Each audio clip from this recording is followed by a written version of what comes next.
You know, it's interesting, and we kind of knew the wolves were going to be, when the movie was made, a lot of people were going to go, wow, the wolves, they are CGI'd, and it was kind of done, it was by design, because we had wolves there. We could have done it with wolves, but you know, Joe wanted to make the wolves seem mythical, you know, almost not literal. You know, yeah, they're not. They don't look like wolves. They're CGI. Yeah, they're supposed to be. It's like it's not. The movie's not about that wolf.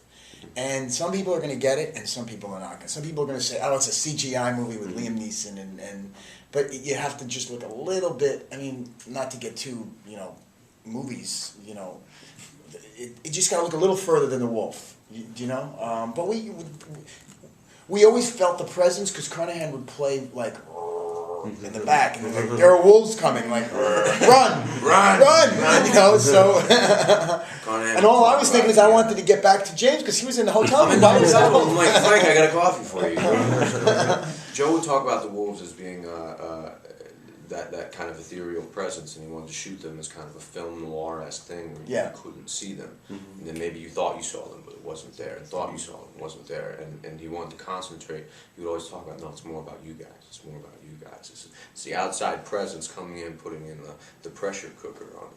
Yeah. You know, and again, I know what's going to happen because there are going to be people out there, you know, bloggers and people who review the film, they're going to be very literal about the wolves and what the wolves are. And everybody has a right, you know, to their opinion. But hopefully, you know, they'll understand that, you know, that's just not, look a little tiny bit further than the wolf. And just see what the wolf represents, you know, and leave me alone. What is the one thing you want the audience to take from the film? Just that to have a fun ride with it, you know, and to see that the journey that these guys take to invest, you know, and walk away feeling something, you know, maybe feeling tired or whatever, you know, like just to feel something and maybe talk about it when you leave, you know. I leave so many films and I'm like, what did I just see? Actually, the last film I saw was his movie, Shame, and I walked away and I talked about it, not because of him, because I hate him. My wife and I talked about it for days. Like we were trying to figure out the psychology of it, and you know, that's what I love. And I hope people, you know, I hope just people go see it. Just go see the movie. The wild thing, we were talking about this yesterday, because you read this, and we sat down, both of us wanted to do this movie so bad, and we felt like, okay, every guy is going to understand this story. I mean, this came out of Joe's heart, and it's a man's story.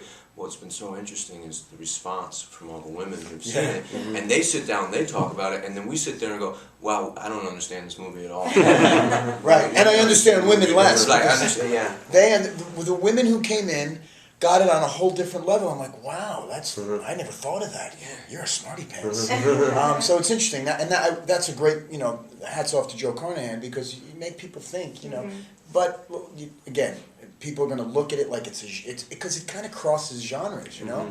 People will look at it one way and say it doesn't live up to that, and people might look at it another way and say, well, it's certainly not that, and you know, you never know with these things. What do you think the film has to say about modern masculinity? That's a great question. That's a great question. You know, I think what it has to say is that men are as afraid as when they were children. Like men are, it's tough being a man. It really is tough being a man to define yourself and what is fear? What do you believe in as a man? And you know, what are you willing to do to survive and live and protect your family or whatever those things are? It's like, how far will I go before I quit? Do you know? And because we asked ourselves, I was like, if I was in this situation, would I actually be able to do this? No. I don't think I would. I mean, if my kids were in danger, I'm sure I'm capable of doing some extraordinary things, but I'm not that guy. I'm not that guy. It's easy for me to lay down, which is kind of what I did. So I just, you know, I think it shows people how confusing it is sometimes to be a guy, to be what is defined, what society is defined to be a man. I think your opening quote of "It's tough to be a man" might follow you around for a while. It's tough to be, you know. I say it all the time. But it is. I mean, I mean, because we're not. the sharpest knives in the drawer. You No. know? And Well, you're not certainly. Well, I'm not certainly. I'm like a dolphin. Like a spoon, man. But what you're talking about, like these things, we struggle, we're trying to do the best we can, but we continually mess up. And the fascinating thing to me about this film was the regret and the pain, and faced with this moment where you're going, I'm going, I'm leaving, I'm done. You're gonna die, I'm gonna die, it's over. Wow, look at all the people I've hurt. Look at all the times I've messed up. What would I do differently? You know, and we're not perfect, man. And we fall down, but it's that effort to try to get back up, man. And fear, and the fear, you know, I think it's like my character in the movie is obviously a very frightened man. He's very frightened, and the bravado and, you know, all the talk and everything. And we all know people like that. I mean, you know, I've acted like that sometimes where, you know, out of fear I get angry because I'm angry that I'm afraid, you know, and so you project that. Those things, you hopefully you learn. You know, you don't want to be like. Don't want to be that guy. I don't want to be John D. I don't want to ever be that guy. You know. Have you guys seen the movie with an audience yet? No. No, Wednesday.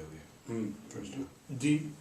How seated was the script, do you feel like, with the humor? Because when we were watching it, there was a lot, in spite of these really intense situations, there were things that were really funny. It was levity, yeah. So people laughed. Yeah, I mean, I think appropriately. Yeah, you know. yeah. I will say, I think the script on the page didn't jump out at you as that funny, but you got everybody together, and once we started learning each other's personalities, and it was a wild thing that Joe did, because he brought 8 guys together who were completely different, but there was something like-minded about all of us, and then suddenly we're taking the piss out of each other, and it just became this thing, and the timing started to work. Yeah, there's a rhythm, the rhythm of it, This rhythm, and here was Joe at the helm, and here's Liam kind of steering it also, this very kind of solid, quiet presence who could also cut you down so quick, man. Yeah. I mean, that man, It's he's true. a funny guy. He is a funny guy. Nobody knows. Have you guys seen him do the thing with Ricky Gervais? I saw it. That is terrible. I mean, it's on a loop in my house. Yeah. He's a funny guy, and so is Joe Carnahan. You know, he's you know, like Hemingway's Papa Bear. He's like, he's crazy, and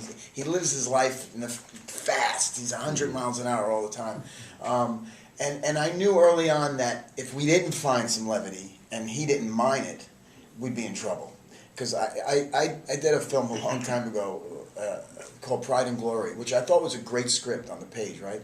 And when I saw the movie, I was like, oh my God, I'm going to kill myself right now. I never want to see this movie again. I want to die. And I realized that if you don't insert levity in these films where it's heavy, you know, and it's white, and it's, you know, you're done.